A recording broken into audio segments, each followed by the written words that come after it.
Hi everyone, welcome back to the Watch Insider. My name is Brian and thank you for logging on. I am joined today by Tim Mosso. Good evening. Who you guys are all probably really here to see.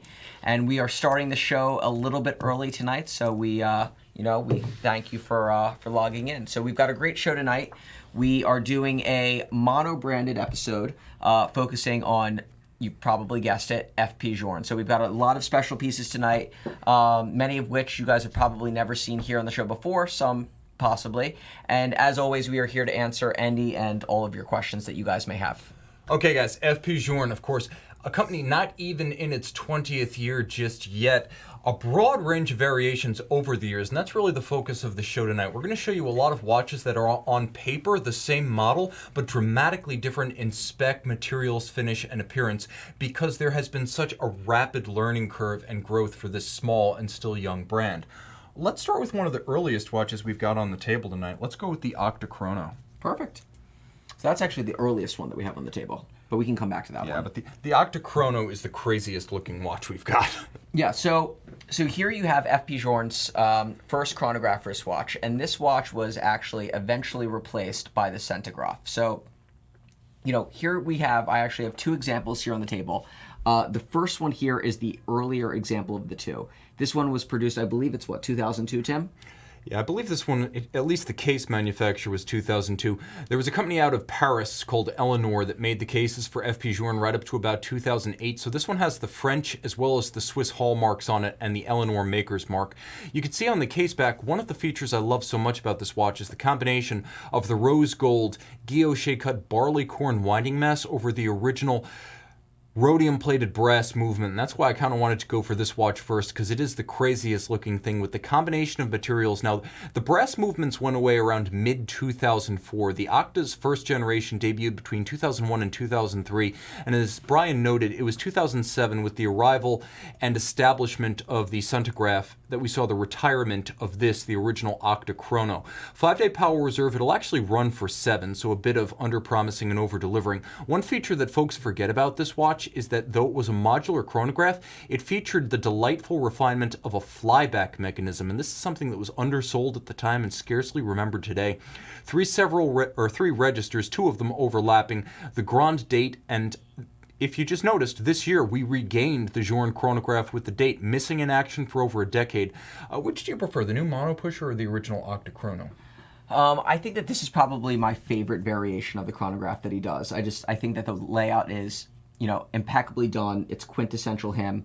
And with so many chronographs in this day and age all looking pretty much the same, I think that this really sets itself apart.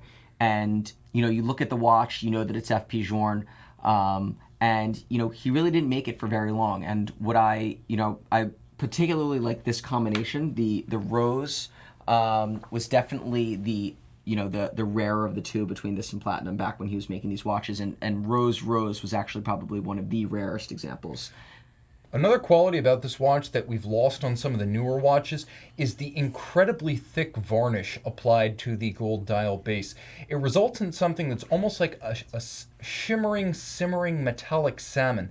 It has the look almost of copper to it. It's exceptional, and it's quite different from the identically spec'd dials we'll see in a moment. Some of the other rose gold dials from later on do not look like this, and we're going to show you how much variation there is. Yeah, so this watch right here is another Octa Chrono, this one from the Case of Stamp 2005. So this was the year right after they transitioned out of brass into using rose gold movements, and I want to say one of the last years when they were still stamping the year on the case.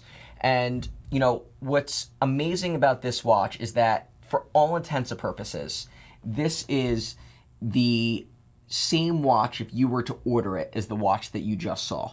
And when we hold the two up next to each other, you'll see that the alloying in the metal is different, the sheen of the dial is different, the coloring of the dial is different, and they could not look more different. And that's one of my favorite, drastically different watches. And that's one of my favorite things about FP Journe, and particularly his early watches, is that, every single one has aged differently, and you're really ultimately hunting for one that you like the most. Because while you have many consumers that may prefer the one on the left, others probably like the more orangey, yellowy red on the right.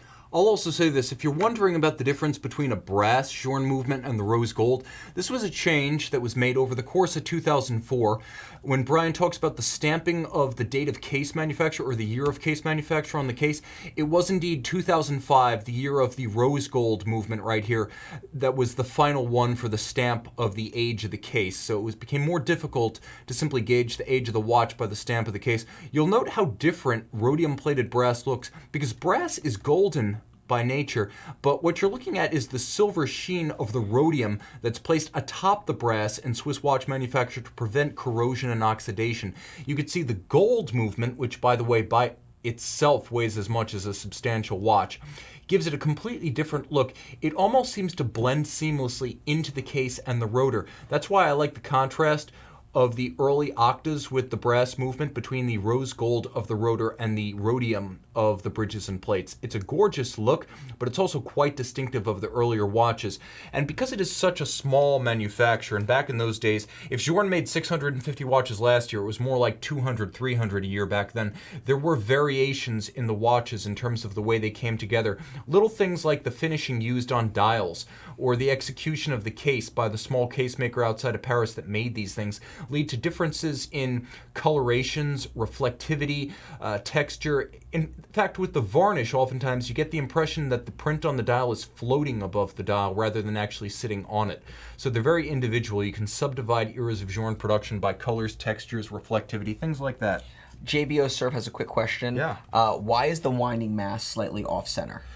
Because the movements were designed to be module based. There was the 5-day automatic movement, and then there was always the understanding that in order to fit a module to the top of it, because all the complications in the Octas are on the top side, they had to move the winding system. So the winding system on the back side of the movement is offset by the attachment and mounting platform for the modules on the top side. But even on the non-modular pieces now, it's almost, they now do it on all of them.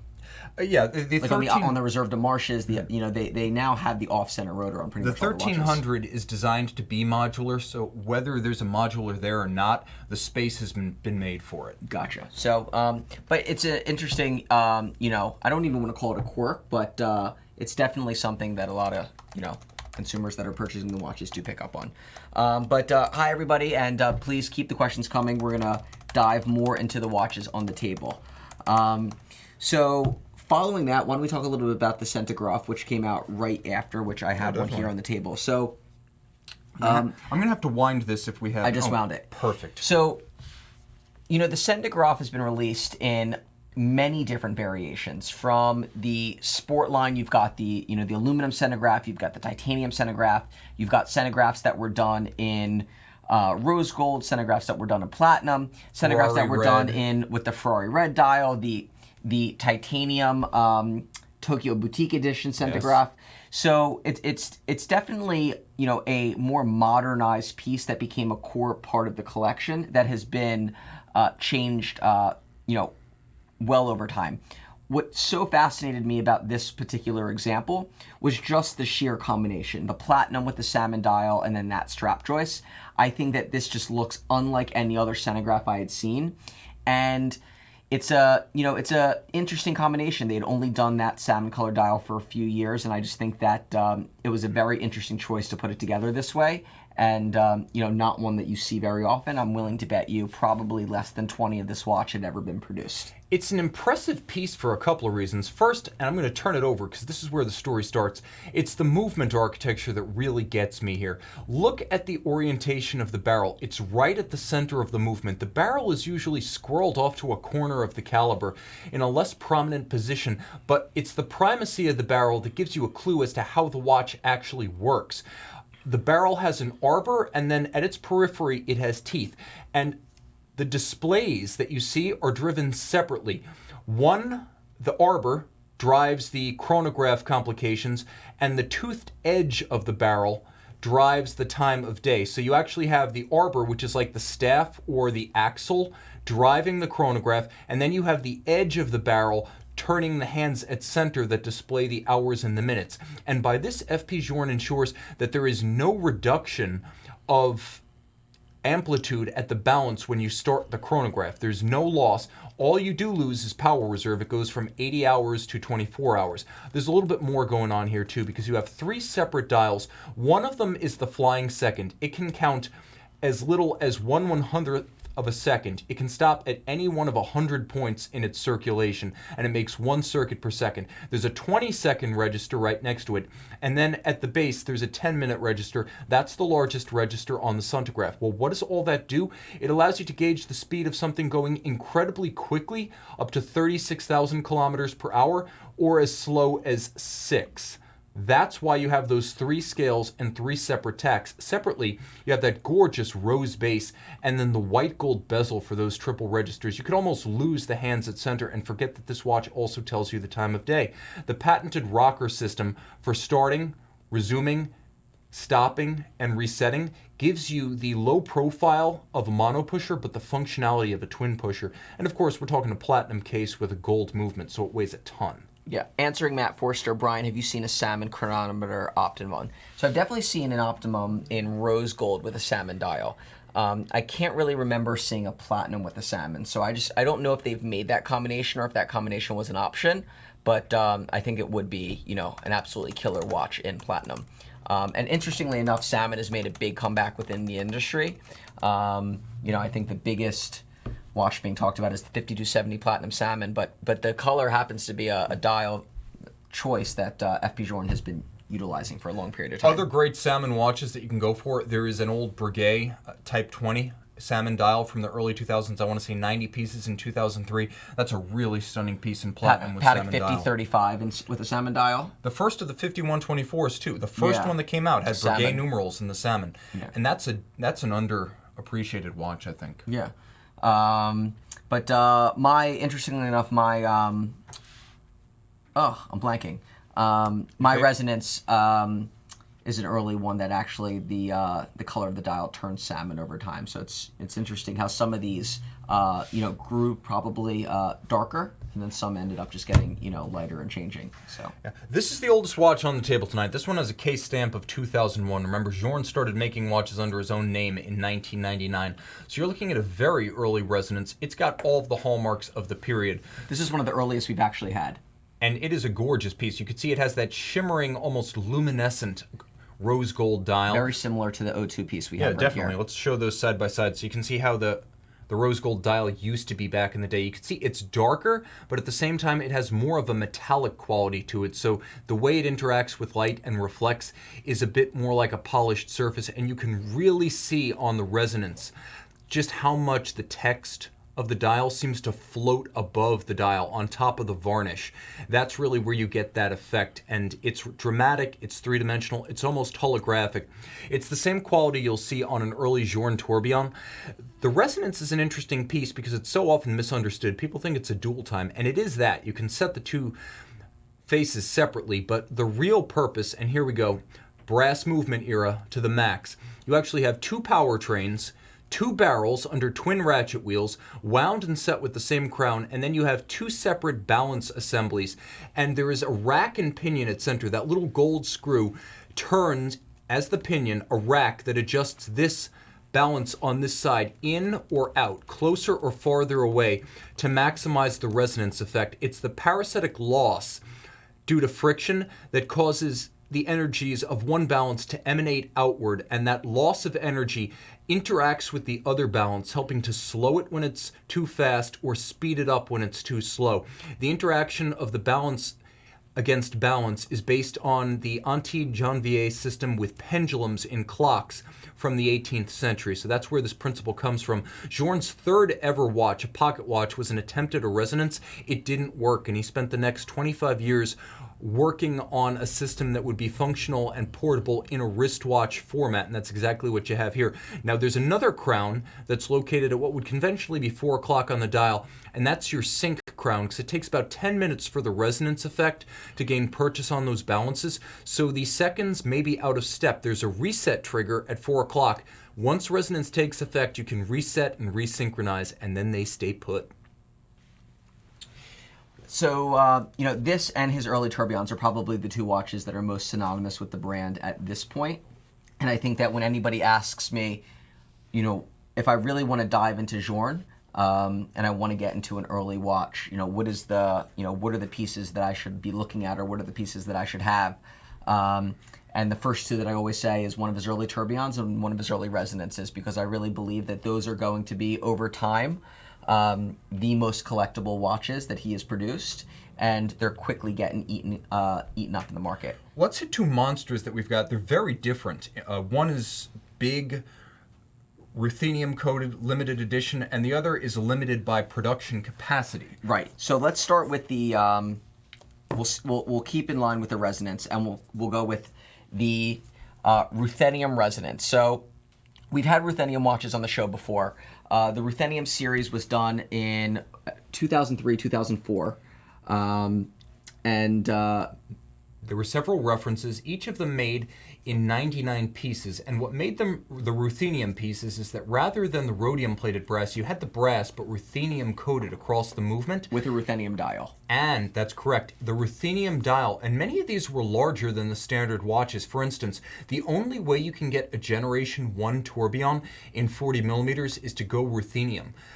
The similar Octa Zodiac was not part of the ruthenium series, though it's often mistaken as such. This is all that's good about an early resonance, but you get the added bonus of it being part of that legendary ruthenium set. And you can see with a case date of 01 stamped on the back, this is co-equally the oldest watch on the table, but it has a much more modern look and feel to it because of the ruthenium spec. Exactly. And, so these were the only watches made during this time period in a 40 millimeter case. So if you want a larger Journe watch from that era, you're pretty much relegated to the ruthenium series, or we didn't bring it on the show. We have a one of two 40 millimeter brass movement gold dial calendre. But back to this amazing watch. So this really hits a lot of check boxes for a lot of collectors, and this and the ruthenium tourbillon are, again, two of his most collectible limited editions. And what's amazing is that 99 pieces for him is still quite a bit, and relative to a lot of the other variations of different watches that he had made.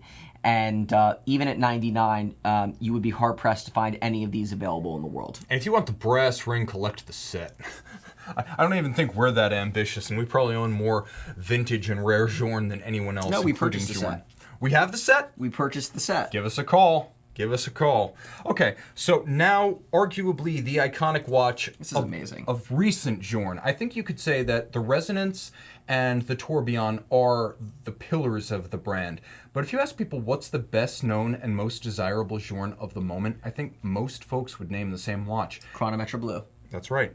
So here we have the infamous Chronometra Blue. Tantalum blue case, blue dial with a bright rose gold movement that I think plays amazingly well off the tantalum case. So this is FP Journe's 5711. It's their stainless steel Daytona. It's their 15202 Jumbo. This is the watch that everybody waits on lists to get. Retails for about $22,000, and they are selling pre-owned for well over that. And what's so remarkable about this watch is that, his, call it entry-level watch has garnered this type of attention. And, what I love is that it's actually his most difficult and expensive dial, I believe, to produce. And the tantalum case is only for this watch. And I think, what he's done a really good job of is there's so much pent-up demand for using probably this material and this dial combination to produce other watches that he kept it only on this, and he still has kept it scarce. I want to say they're producing, 100 to 150 a year? That's right, maybe 110 tops. And it's a gorgeous timepiece because of a choice that no one acknowledges.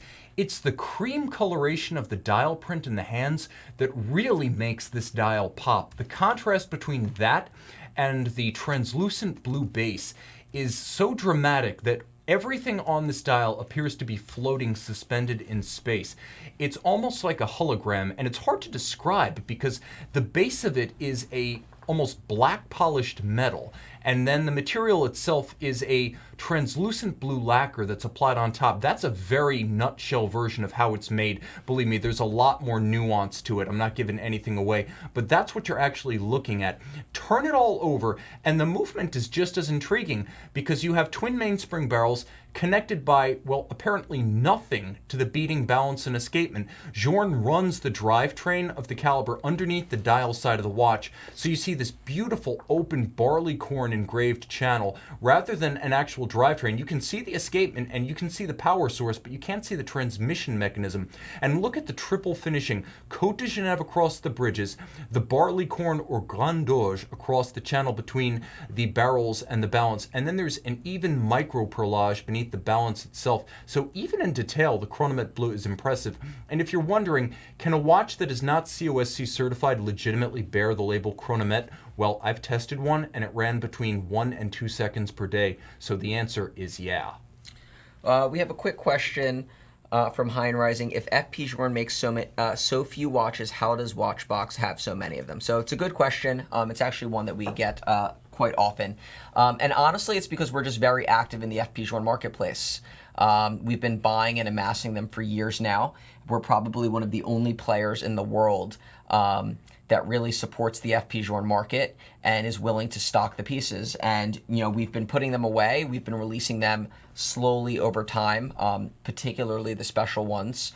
And, you know, as a result of that, you know, we're probably one of the few, you know, online sellers that really even have product. And, you know, when you put it into perspective, you know, when against a Patek or a Rolex or any of these other brands, you know, it's not that many references or it's not that many watches.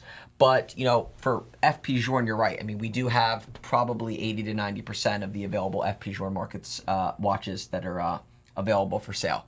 And, you know, lots of consumers are keeping them, but, you know, many are selling them and trading them, and that's one of the best things about the brand and why you know, it's important. You know, the overall liquidity of a brand. You know, being able to trade in and out of a piece, be able to sell it, be able to buy it, you know, pre-owned. You know, that's what creates consumer demand, because as consumers are going online and they're doing their research, they want to see what a watch is worth afterwards. They want to see that they're putting their money into a, you know, a product that they can trade out of if they want. And, you know, and what's happened is that FP Journe is one of the few niche brands that I think now does have a liquid market where you can trade in and out of the watches, which is actually a great thing for the brand. It means it's healthy. It means that the brand is healthy. Put it this way. Do you wish you'd bought that Paul Newman Daytona 6239 back in the 1990s for $8,000? That's why we collect rare and older FP Journe.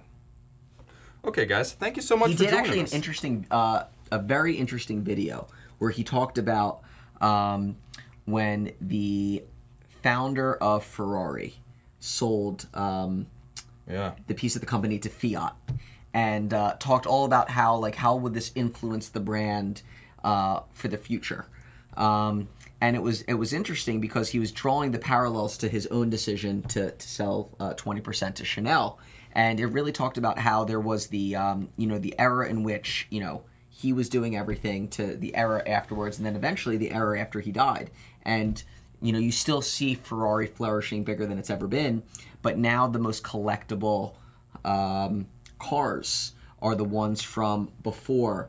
Yeah, they call them the Enzo era Ferraris. The Enzo era Ferraris. And I think that, you know, he was really just drawing a parallel that, you know, hey, you know, I'm here, I'm not going anywhere.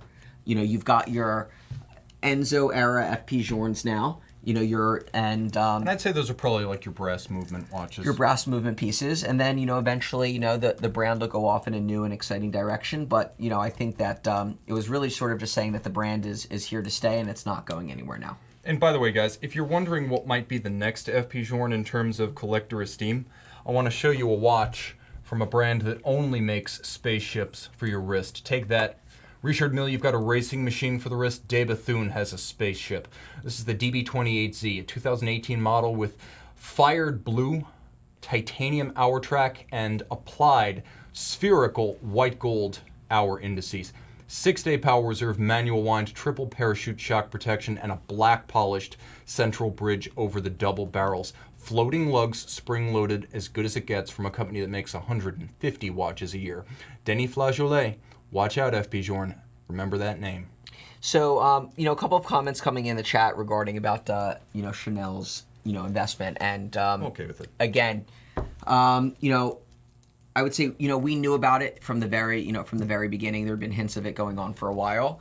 But, I think it's a good thing. I think ultimately, he's not somebody that's going to let them really affect the brand operationally or, anything, relating to the creative direction in any way.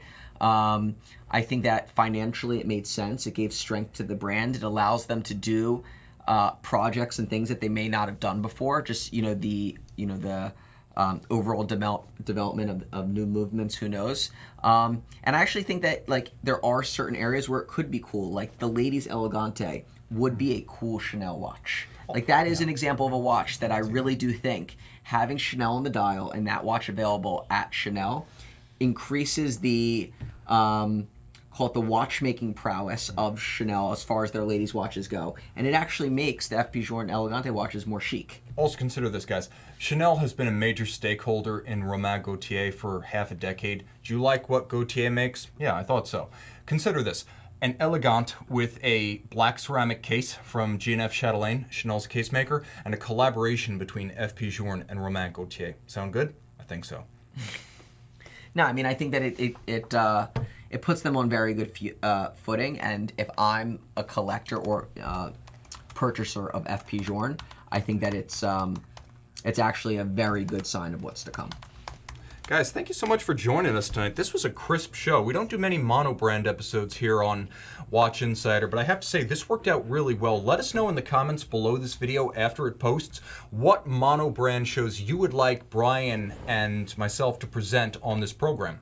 Exactly, yeah. So, we're happy to, while the normal show is just a smattering of watches that are available, and in the vault, happy to do mono-branded shows and get a little bit more in-depth.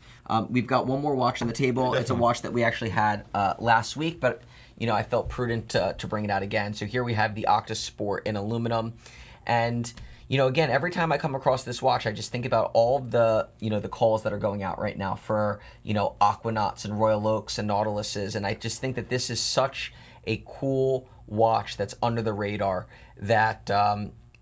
You've got an aluminum case, aluminum movement, a rubber strap. It's discontinued. The Octa is going to, I'm sure, be revamped and changed. And I just think that this is a watch that's available in such limited quantities right now that I think that if you're on the list for some of these harder to get sports watches, or you don't want to pay such a huge premium to get them pre-owned, this is a watch that everybody should be looking at. Yeah, you don't have to ask me twice what I'd prefer between this and a standard steel Aquanaut. This thing has soul, rarity, character, individuality, and they're not making any more of them. So between this and almost any of the current weight-listed base metal sports watches, hook me up with this. And my God, this thing is like toy light. It's crazy. They're not making them like that. Even the titanium isn't that light. Guys, thank you so much. Thank you, guys. So again, this is the Watch Insider. My name is Brian. I'm Tim. And thank you guys for logging on.